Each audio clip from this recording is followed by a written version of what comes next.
Kublai Shibun ya piki parlok ibju setena benpeja kaneka video hakaneka channel. Te mentah hakaneka video nganai gaji mentip na kikam melapanlai daka district level selection committee is Kasihil district Shillong na benda kipus jongki assistant teacher. Te pej hakaneka video hadu banda kod ngan pensya detail lepi kumkin nombor kipus ka education qualification ka jinsew pat kumno bersumit ya ki application form ke jongpi. Te parlok lada pidi bang thamai hakaneka channel sewa ban like hakaneka video bat kumjuru ban subscribe hakaneka channel.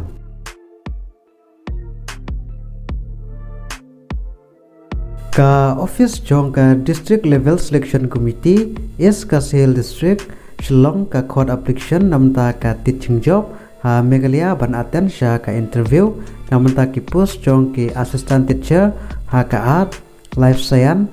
lengba ka math pat kini ki post ki hab ha ka contractual basis ha ka Shillong public school bat ka Tirat Singh Memorial Government Secondary School Laken Show.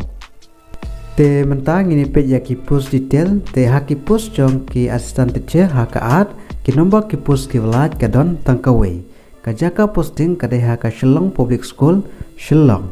bat ha ka education qualification ka de ka BA lengba ka BEd bat ka tarik long interview ka de ha ka arpenyo 3 Oktober arjar arpulai. Te ha ki post jong ki assistant teacher ha ka life science ki nombor ki post ki velat ka don tangkawe bat kajaka posting kade haka Shillong public school Shillong bat haka education qualification kade lengba ka BSc lengba ka BEd bat katarik long interview kade haka live 3 Oktober arjar arpulai bat haki post jong ki assistant teacher haka science lengba ka math ki nombor ki post ki belaj ka don tangkawe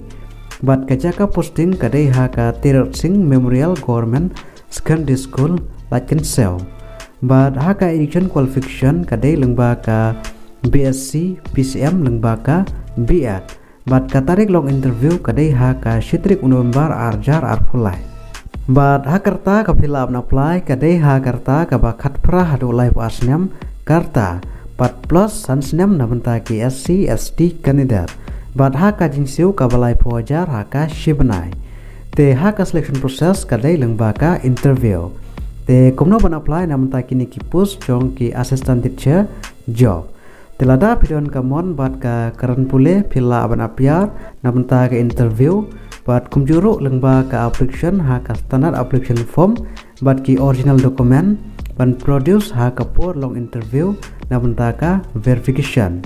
bat ka jaka long interview kade ha ka district school education officer mau lain kra is Kasihil district Shillong.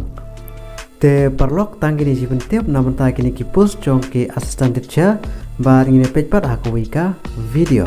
Kublai Shibun.